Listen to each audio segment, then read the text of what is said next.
Hey gamers, in this episode we're going to take a look at The World of Darkness by White Wolf Game Studios.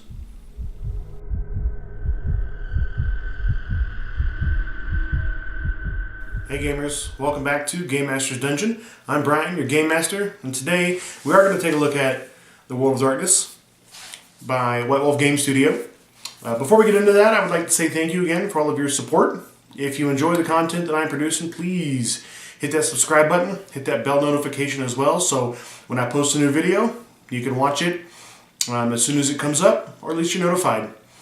Also, if you have any friends that are interested in any of these game reviews or any of this content that I'm putting out, please feel free to share that with them. Get them come over and we can all join in the conversation together about the games and topics we're talking about.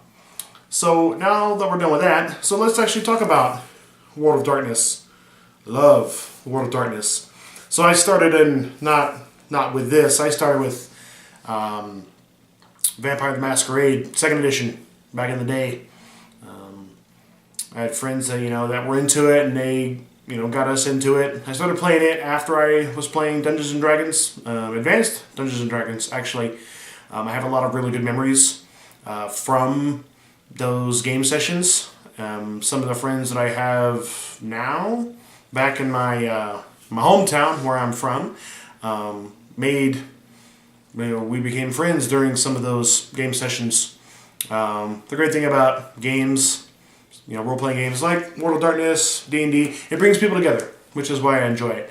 Why we're going to talk about this today, first of all, it's a great system. Just the White Wolf products in general, if you have not played any of them, you're missing out. Like, seriously, you're missing out. Like, it's fantastic stuff. It's definitely a different bag than D&D. Like, Dungeons & Dragons is, it's a lot more, what's the word I want to use? I don't really want to say action, but there's a lot more combat. Combat's a little more fluid in D&D. And these games, these games has got plenty of action and combat and danger and things like that, but I play it and run it, as what it is. It's a role-playing game of gothic horror. The vampires, the werewolves, the wraiths, the mages, all the stuff that goes bump in the night. You actually get to play those, or if you're just playing straight out of just the World of Darkness, you're human living in that world. Are you aware of the stuff on the other side? The stuff that goes bump in the night, stuff on the other side of the mirror. Are you aware of that, or no? Or is it you're playing a game where you're going to find that, or maybe you're going to become one of those monsters in the dark? I'm running a game of World of Darkness, playing the Vampire the Requiem right now with a gaming group of mine, and they're enjoying it. I've run it with them before. They've had a lot of great experiences in the previous games that I've run. I've just decided, it's been quite a while, and I want to get back into it because I have, like I said, a lot of experience with this system, with these games, and I really enjoy them. One of my probably top 3 gaming systems that I've ever played, and I hope that you all are gonna feel the same way when we're done, or at least get you thinking about maybe playing it, picking it up. Or if you got a friend that maybe has a book that's collecting some dust on a shelf, tell them, hey man, can I borrow that book? Maybe take a read, start your own game. So let's get into it right now. All right, gamers. So here we go. We're going to take a look now in this iteration of the game. So this is think of it like their 4th edition that they've put out. Because before it was like every system was like a standalone system. So Vampire the Masquerade, Werewolf the Apocalypse, Wraith the Oblivion, all that stuff. This is what you buy now, as of right now. This is the newest product they got. So you buy this, and this is your base book. It's going to have all your basic your combat information, human character creation, and then what you do in your other books, your vampires, your werewolves, or whatever. They have a template in there that you add on top of this to create that particular type of character. So let's just get it open here. So one of the things that I've always liked about the White Wolf stuff is just how they design their books. You know, so even like right inside here, you've got like this confidential client report, this little thing, you know, that you can read through.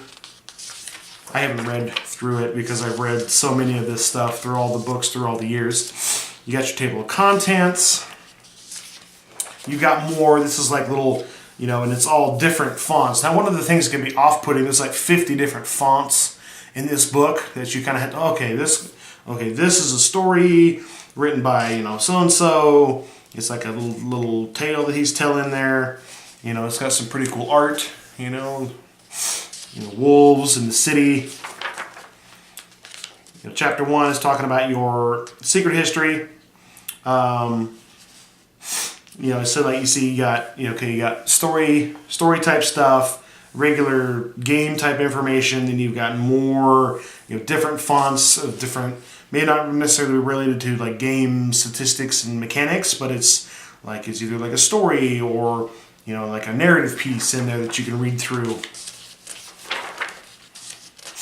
You know, like even here, right, this is like the old, you know, typewriter type, I don't know how well you can see it, but the old typewriter type, you know, that typewriter font that's kind of written out, and it's like this whole 2, 3, 4.5 pages of that. So this talks about, you know, the elements of stylish horror, right? Theme, you know, dark mystery, mood, dread, atmosphere, threatening symbolism.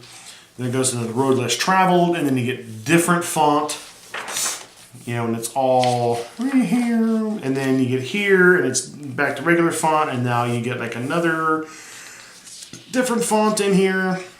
This is like from the Testament of Marco Singe, the so-called pain prophet of New Delhi. You gotta get through all this.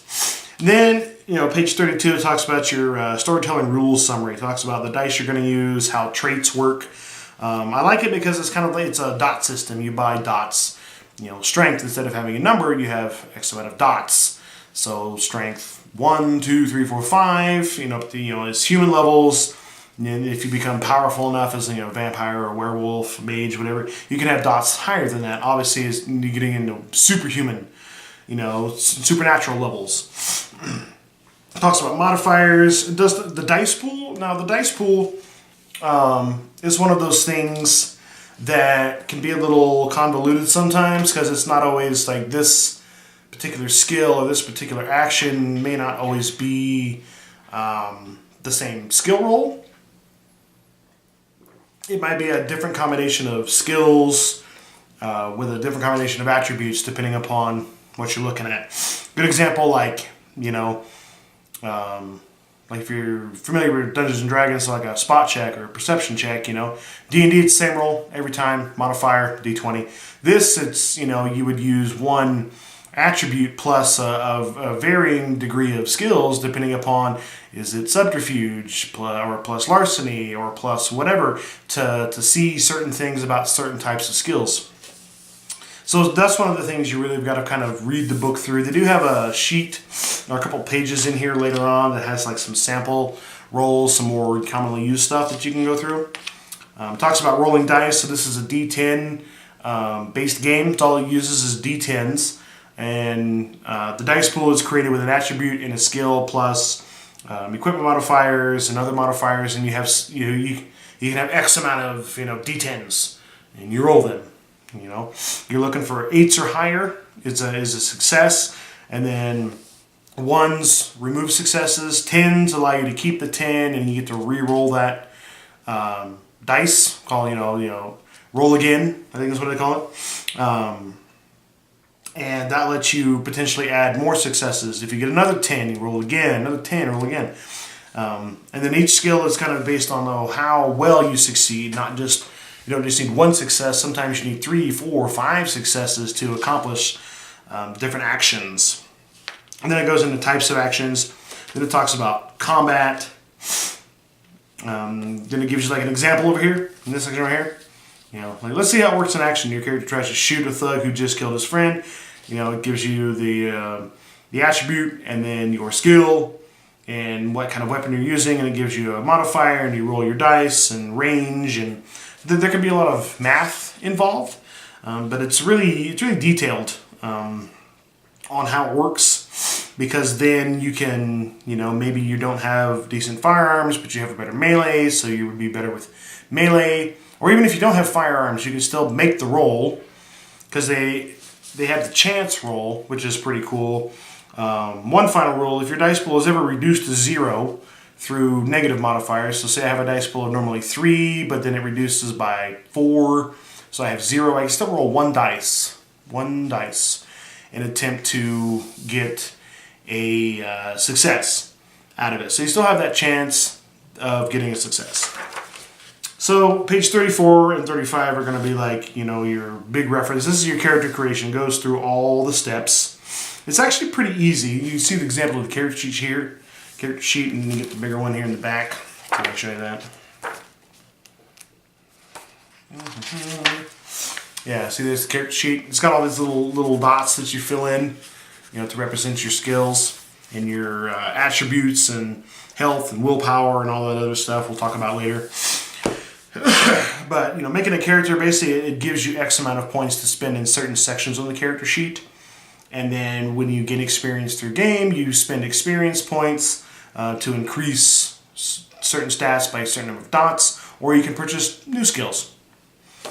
And then it does have they use a system called Vices and Virtues, which is something about your character. So like your virtue is obviously the, how do I want to describe that? I don't want to say it wrong, but kind of like the virtue is how you regain willpower. Willpower is a stat that you have that you can spend to increase your success at doing things, and you spend it for other things. Obviously, once you spend it, how to get it back. Virtues and vices, if you succumb to your vices, or if you follow your virtues, you gain willpower points back, or spend willpower points back. So that kind of helps you, flesh out your character as well. Then it has a bunch of different merits. Merits are something that you buy that's not necessarily a skill or an attribute, but it gives you additional things for your character. I'm having a rough time with words today. So like you can buy like ambidextrous, brawling dodge, common sense, danger sense. Then you can buy like allies and contacts and fame and other stats to your character to kind of help to flesh them out and make them more of a human character than more than just dots on the page. Then you go into your finishing touches, and then there's options for if storytellers want to start, more seasoned characters or heroic characters. It can give you additional experience points in the beginning to spend to increase your character. If you're new to the game, I would not do that. I would just make everyone, standard character with the standard points and go from there. Then it's got your experience point table over here. It's kind of a cool system to where you don't gain levels like in say Dungeons and Dragons. You want to increase say your strength from 3 to 4, which is an attribute. It would be whatever the new dot would be. So the new dot would be 4. Then it's times 5, so it took 20 experience points to improve strength from 3 to 4. Now you don't gain hundreds of experience per game session. No, sometimes you may only gain 2, 3, maybe even 1. It just really all depends. This is a really good game to reward your players for role-playing their character, getting past obstacles and challenges without just punching it first. There's a whole section on experience, which we're going to kind of go over to give you an overview of that. It really allows the players to play the character and playing it well. I don't want to say well is not really the word, but playing the character as true to the character concept as you can, which could reward you with additional experience if your DM allows. And then we got your glossary here on page 36 and 37. This is going to, a lot of the words and things you're going to find throughout the book, like an action, advantage, what a dot means, what your dice pool is, what is failure, what is success, merits, damage, lethal, bashing, aggravated. You turn here and you can just quickly look up what those are. And then right here is the 38 and 39. This is what I was telling you about, kind of like that cheat sheet. This is the role and trait summary. This is going to have a bunch of common roles, so like armed, close combat, It's strength plus weaponry, minus the target's defense and armor, and it's an instant action. You know, you got to create art, intelligence plus crafts plus equipment. So equipment would be like brushes and canvas and thread and cloth and whatever. You know, that's your storyteller. Now this game uses they call it a storyteller. You're not a DM, you're not a GM. You're a storyteller. You're telling a story, and the players or the actors are the centerpiece of that story, and the story, you know, revolves kind of around them and the actions that they do, and they kind of drive the story. Then you get into chapter 42, so chapter 2 on page 42. This talks about your attributes. So it goes into detail of all the individual ones. So your intelligence, your wits, resolve. It even goes into like how it all works, like the defenses, because like wits modifies your defense. So the lowest of your character's wits or dexterity is used to determine the defense trait. So, you know, your character could have a high wits but a low dex, so would have a low defensive trait. So if you want to kind of balance that out, you'd have to balance out the points. We're gonna do a video on character creation, like how I like to build characters and how I like my players to build them. So we don't metagame. I don't know if I've talked about metagaming much. Might be something on the docket for a video later on, because some people that are new may just look at stats and try to maximize certain stats and minimize other stats that they're like, oh, I don't need this, you know. But if people do that in my games, well, I like to be like, well, I like to pick on those people that, you know, minimize, you know, say intellectual stats over physical combat stats. I give them a lot of challenges that require them to think and problem solve, and that kind of thing. Okay.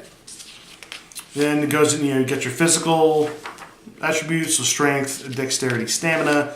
Social is presence, manipulation, composure. It's even got some sample dice rolls, suggested equipment, possible penalties to certain things that you're trying to do. So it's a really good thing, you know, to read through all of what each attribute means, especially, you know, as a player and a storyteller, so you understand what each one does and what it's used for, so you don't misappropriate your points.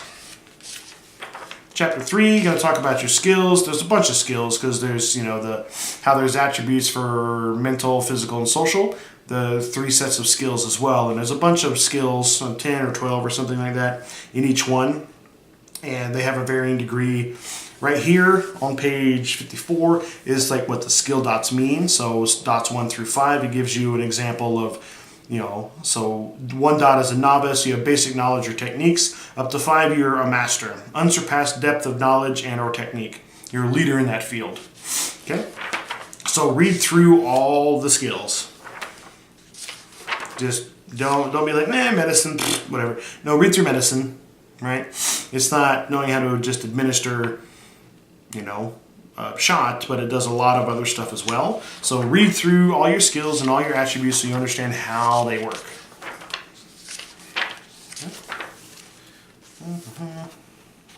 Yeah, see? We're all right. So on to page 90. So this is chapter 4, advantages. So this is going to talk about your defense, your health, initiative, morality, virtues and degeneration, regaining. So in the base game, morality is like what you would think it is, morality. Scale from 1 to 10, everyone starts at 7. So like petty theft, like shoplifting, like if your character does that in a game, you would make a roll and potentially lose morality. And then as you go down in morality, you're I don't want to say you're less human, that's more of a vampire concept with their humanity stat. But this is basically, you go from petty theft is a bad thing for you, level 6, like petty theft is fine, but grand theft, burglary, you know, that's a pretty good crime for you. You might go down, then you down and down and down and down and down. So, you know, when it talks about losing morality dots, degeneration rolls. If the character commits a sin equal to or worse than the threshold of his current morality, you roll a number of dice that it says, and there's a chance that he can lose morality. Losing morality is never a good thing. Because it's, you know, then you've got to role play that. But I mean, Don't be like, oh, well, I don't want to do this because I don't want to lose morality. No, I mean, if there's a situation in the game and you need to do that, do it. You can always, try to redeem yourself, through experience points and buying morality. Role play it. How does this character kind of live with this decision that he made to do, X? How can he regain that sense of morality and become a better person again? Then it's got speed, your willpower, derangements. Some things, like as you digress in the morality table, there's potential to gain derangements. So like depression, phobias, narcissism. Then you get like severe, like melancholia, hysteria, megalomania, that kind of stuff. If your character gets those, you're kind of stuck with it, and you got to learn to role play that. So, but it's a really good thing. I've got one of the guys in the game that I'm playing. We're going to talk about this in a different video about the vampire stuff, but he's playing a vampire that has to take one of these derangements at the very beginning of the game, and he's doing a really good job with the role playing aspect. Plus, as as he role plays it well, there's potential for extra experience points. Now don't be like handing out experience to people that are like, oh yeah, this guy's good. Okay, well this guy sucks at his role playing. You're only gonna give him one XP per session. Gotta kind of keep it fair. We're gonna talk more about it once we get to XP. For some reason, I want to keep going there because it's such a big part of the game, and awarding that. Because other games, you just like everybody kind of gets the same cut. D&D, you get 1,000 experience, and there's 5 players. Everybody gets 200, boom, regardless of what they did. So this is a lot different than that. This is also the chapter where you're going to look at your virtues and your vices. So your virtues, this says, when you're creating your character, choose one of the 7 virtues, the 7 heavenly virtues, and then the sins are the 7 deadly sins. Detailed here is your character's defining quality. This is not to say that she may not have other worthwhile or altruistic qualities, but her defining virtue is the one that most clearly invokes her basic beliefs. So charity, faith, fortitude, hope, justice, prudence, temperance. Then vices. When creating your character, choose one of the 7 vices, detailed below.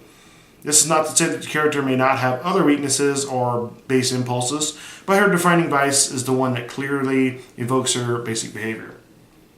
I have like envy, gluttony, greed, lust, pride, sloth, and wrath. You make sure you have your players read through those. Make sure you, as the storyteller, read through those to understand how they work, because this is how you get your willpower back. So you're going to want to know if somebody takes sloth, if they do a certain action or something in a scenario, they might warrant a willpower point back, and you're going to want to make sure that they get that award based on the actions they took. Okay. Now we're in chapter 5, page 108. This is going to be all your merits. So you get 7 merit points, basically 7 dots for the merits when you create your character. You can go through by pretty much anything. If you're a player, make sure you talk with your storyteller, your GM, your DM, whatever you want to call them. This game, like I said, uses storyteller. But talk with them about your character, Does your character have common sense? I mean, most people do, but this gives you, certain bonuses and perks with it. Danger sense. And let's see. Languages, It's 1 to 3 dots. They can speak a language either, literate, or they're like a native, whatever, have them discuss with you their character and give them some ideas of maybe this would be good for your character. Really make sure they use the merits to kind of help flush out the character, right? Make it a not just stats on a page, but a part in a play, a more in-depth character. It's going to give them a richer experience with their role playing. Okay.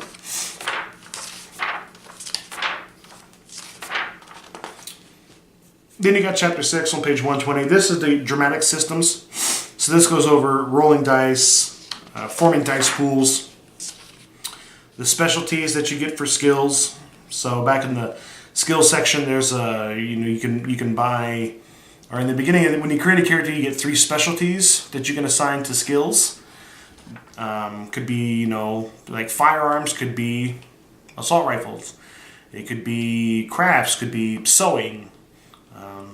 Socialize skill could be frat parties, that kind of stuff. So when they use those skills in those kind of descriptors, like someone's using an assault rifle to make an attack, they would get bonuses to their dice pool. Talks about dice modifiers, applying modifiers, target numbers, the 10 again rule, the chance roll, dramatic failure. There is dramatic failure. Like if you fail, and you fail not just by getting no successes, but say you get more ones than successes, it's a dramatic failure and something bad normally happens. So read through that. There's a lot of fun things that have happened with people that have dramatically failed at a crucial time. Don't fudge it. Just let it go and let them deal with the consequences, right? That's why the game uses dice. That's one of the things I always say. So take that to heart. Use that. Talks about rule of thumb, reflexive actions, exceptional successes, contested actions, successive attempts. Sometimes it's not just a single roll to determine if you succeed or fail. It might be consecutive rolls over consecutive turns to build up to a certain... Say you need 10 successes to hack this computer system. Well, if your dice pool is only 5, you can't get 10, but it's an extended roll, is kind of what they call it. You'll roll over several turns, a number of turns set by the storyteller. So say within 3 turns you need 10 successes or whatever. If at the end of 3 turns you don't have 10 successes, you fail, kind of thing. It's pretty cool. Talks about resistance, talks about teamwork. People can help others with their roles, which gives them benefits. Talks about objects, doors and stuff. There would be a lot of doors being broken down and things being broken and improvised weapons and things like that. This is a really good section. They have a really good system with that. My opinion, of course.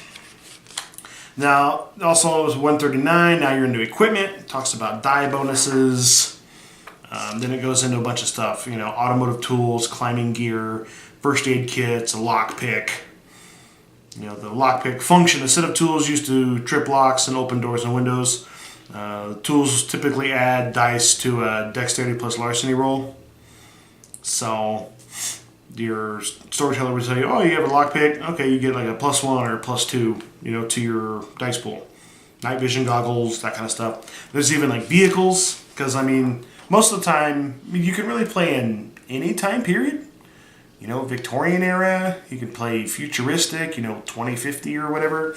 I like to play in nowadays. That's kind of where we're playing now in the game that I'm running. We're playing in, it's 2018 now, but when we pick up, they're still going to be back in 2017, just after Christmas in the game. And then, as they go on, there's some time skip to kind of catch up. It talks about vehicle crashes. Then gives you sample vehicles.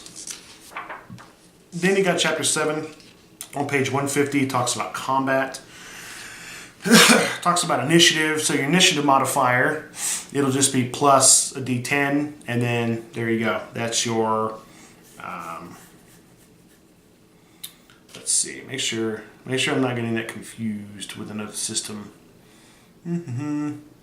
Yeah, he rolls a die and adds his dexterity and composure to the roll. So your dexterity plus your composure is added to a single d10, and that's like your number. And then everyone rolls it, and then everyone's organized from highest to lowest, and then that's the order you take your actions. It's got surprise rounds, like if you're ambushed or if you ambush someone. The different kinds of attacks, so close combat, ranged combat, attack dice pools, circumstance factors. Then it goes into damage. I like kind of how damage is done. They have the 3 types. So bashing damage is like a blunt weapon. Somebody hits you with a pool cue, bashing damage. Somebody hits you with a knife, or you get shot. It's lethal damage. And aggravated damage is like the worst stuff. That's like supernatural stuff. Fire for vampires, it's fire. Sunlight. For werewolves, silver causes aggravated damage to werewolves. They heal real slow too. So if you get 3 or 4 points of aggravated damage, it's going to take, as a human, it's going to take weeks, maybe months to heal some of that stuff. So as a storyteller, I would not throw around just tons of aggravated damage everywhere, just because then it puts a lot of characters down and out for quite a while as they try to heal. And then it goes into like combat factors. Page 154 also has a combat summary chart. You know, initiative, the attack step, and then modifiers and penalties and all this stuff right here. You could print this off and have this handy, or if you're a player, have this, you know, take a picture of it on your phone, have it with you so you can reference it. It goes into like dodge, unarmed combat, range combat factors, grappling, and like there's like auto fire and range modifiers. The combat system is really, you know, is really complex with how accurate it is. And then you've got general combat factors, so like movement, charging, going prone, things like that, rear and flank attacks, the bonuses of armor, so like flak jackets, heavy clothing even, fighting blind. And then there's other complication like armor piercing rounds, attribute damage, continuous damage, stun, things like that. Then it's got a list of, you know, like ranged weapon charts, you know, like a light pistol could be, you know, then it gives you an example of like a Glock 17. A heavy pistol is a Colt 1911, you know, 45 ACP. You know, so depending upon the weapon that you got, you just reference that stat line. So the damage it deals, its range values, clip size, strength of the attack, you know. Also has a size modifier, so like larger weapons like a rifle is a size 3. It's harder to hide than it would be like a light revolver, like a 38. Then it goes into states of being. So then this whole section here on 171 talks about health and how you mark it. You use different symbols to mark different damage types, and it's pretty complex. Honestly, a whole video could go into how you take damage in this game. But basically, you go from left to right, and then you start pushing, you know, as you take, so you say you take bashing damage from a pool cube, but then you get stabbed. You know, the lethal goes all the way to the left, going right, pushes the bashing to the right. So and then once it's aggravated damage, all of it, like you're dead. So, because yeah, like applying damage. When marking your character's damage and health chart on the character sheet, record a slash for bashing, an X for lethal, and an asterisk for aggravated. Because then you go in here, like this is like all examples of how to apply damage, right? This is other games. It's just like, oh, you've got to you subtract the damage from your hit points and you carry on. Nope, this is, you know, there's some math involved. You know, some math involved. And then it's got a bunch of examples that it goes into as it's doing all this stuff. Talks about incapacitation, then it talks about bashing, lethal, aggravated, and then it talks about healing.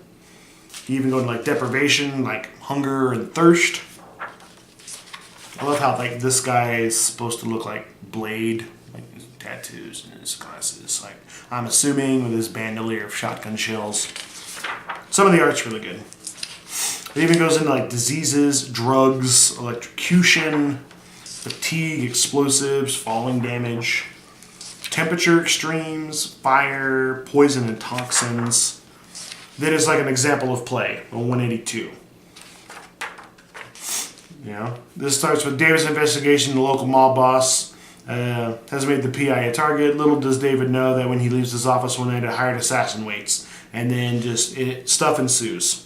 Whole thing of combat, you know, picture him kicking the gun out of some guy's hand after he gets like a grazing bullet wound.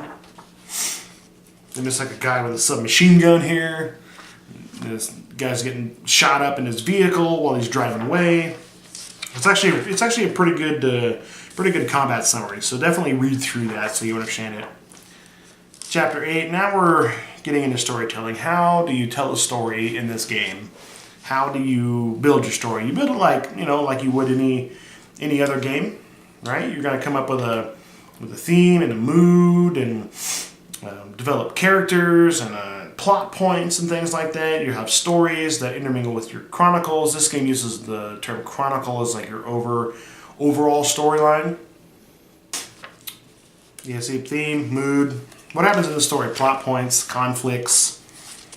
Talks about the setting. This is, you know, when you're, as a storyteller and you're starting out, I would definitely play something you're familiar with. if you don't know anything about the Victorian era, I probably wouldn't run a game in Victorian England. You know, it just, if you live in Dallas, Texas, and you know the area really well, I would run a game in Dallas, Texas, and put your characters in there.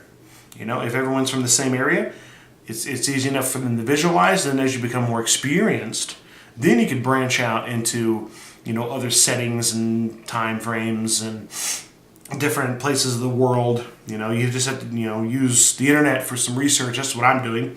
My game is running in Chicago. I've been to Chicago once, and I don't know a whole lot about it, but I've got the book, you know, the Chicago book that World of Darkness put out, and Google has been my friend for several weeks as I'm trying to, you know, put people and places and things in there.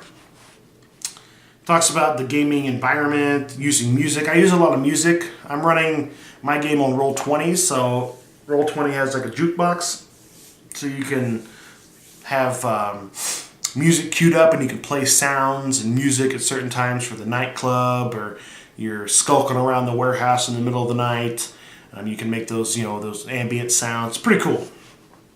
Talks about pacing. So the first line is, one of the hardest skills to master in storytelling is a good sense of pacing. You don't want it too slow, but then you don't want it too fast. So it says the storyteller's got to now just... No. See, typos. The storyteller's got to now just when to cut. It's supposed to be no just when to cut away from a scene and move time forward.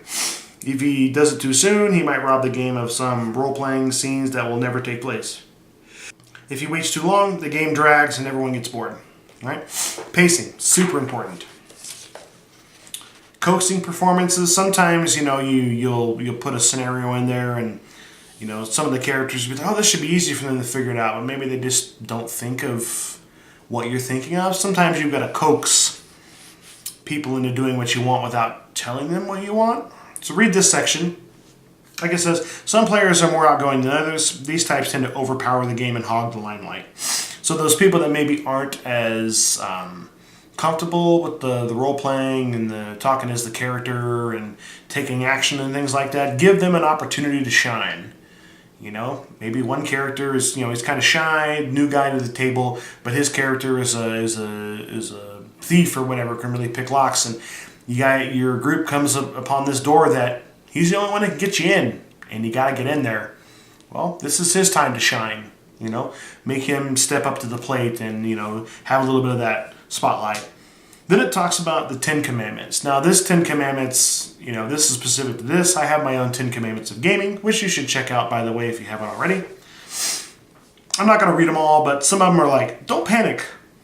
Now, this is as a storyteller. So don't panic. Don't abuse your power. Avoid stereotypes. Work things out in advance. I can't tell you how many times, you know, you try to throw something into a game and you're like, okay, this sounds great, but then you don't have a lot of experience or knowledge or expertise on the thing, and then people start to pick it apart, and then you're kind of like, ooh. So kind of, you know, plan a bunch of stuff in advance. Have your notebook out, take a bunch of notes. If you're doing it on the computer, type up some, you know, some Word documents that's got notes and information about things that you could add, just so if you do need to use it, you're prepared. Okay? Bottom line, right here, bottom line, have fun. That's in pretty much every role-playing game. Somewhere in there it says, you know, the purpose of this is just to have fun. So don't take the rules in this book as the law, and there's no give and take. No, man. If something's not working, just kind of, you know, shuffle it to the side. You know, as long as it's fair as best you can, and then kind of come up with something of your own to fit your particular situation. It talks about the preliminary story. I like to call it the prelude. Which I think is what they call it as well. I'm just trying to see. In the previous system, that's what they called it. But the prelude is, especially for like vampire and werewolf and stuff like that, after you add the template to the character you create here. The prelude is kind of how you go from this to the other book. You know, how I was a human, what happened in my human life. You play a quick little story, 30 minutes, you know, maybe an hour at most with each individual player, and you give them their template, you know, they become embraced by a vampire, or they finally turn into a werewolf, or whatever the case is. And then they're able to manifest their magic and things like that. If they're a mage, you know, give them that prelude, how they went from the mundane to the supernatural, and then once everybody's done with that, then start your game. Okay? It's got a section here on page 201 starting with antagonists, like some basic stuff, animals, other non-combatants. Like, it's a homeless guy. This is written like in 2004 or something. I don't know. It's the thing that maybe not quite that old. But some of it is in this PC. It should be like homeless person, you know, security guard, sales clerk, student. Then you got combatants like the gangbanger, the police officer, the SWAT officer. You know, some quick reference guys that you can just, if you need to, oh yeah, you know, some gangbangers come up and start terrorizing the club you're in. Boom, gangbanger stats right there. Use those, and then. But I would definitely work up, you know, some of your own unique antagonists for your characters to go against. Then it talks about ghosts in here. You know, then it goes into like Numina. Dealing with ghosts. Types of ghosts, like the apparition, the poltergeist, the deceiver. Then it goes into experience. Experience all the way in the back. See how much we got left? We got nothing left. Experience is all the way in the back. And it's only a small section. So warning experience. After a chapter, every character who took part should get 1. Automatic. Learning curve. Ask the players what his or her character learned during the chapter's events. If you agree with their response, give an extra point. Role playing. The player did a great job portraying his character, either entertainingly, appropriately, or both. If you veered too far from his character's concept, you might not deserve the reward. But don't be stingy here. Indeed, role-playing might be worth 2 points. So, and then heroism, your character does something definitely heroic. Definitely got to be some kind of risk involved for that character, you know, that could do harm or potentially kill. This says character who rises to the occasion with truly heroic actions or feats of survival and sheer persistence to deliver a point. Do not reward characters who act in stupid or suicidal ways just so they can gain the accolades of the hero. Right? So you got to be careful with that one. After an entire story, so that you have like your chapters in your story. Once your story's done, then they get an additional point. Danger, they survived against harsh odds and grave dangers, give an extra point. And wisdom, the player, and thus his character, devised a brilliant plan or came up with a spontaneous solution that enabled a group to survive or succeed. Give an extra point. Then it goes into spinning experience points, which we kind of talked about earlier. Learning new traits. It takes time and study to learn new things. If a character does not already possess some basic competence in a skill, he must spend time training in it before any dots can be purchased. The storyteller decides just what he needs to do to qualify. It might take days of study or enrolling in a semester-long course. So like say nobody has points in academics. They're like, oh well, I need a point in academics to do something. Well, you don't spend it and then the next morning you wake up and you have a point in academics. No, man, you're like, okay, well you can spend it now. You know, a month from now, if your character continues in game to do the work to learn, I'll give you that point at the end, right? Then it's an optional rule for character flaws. I know in older systems, like flaws gave you additional points in the beginning.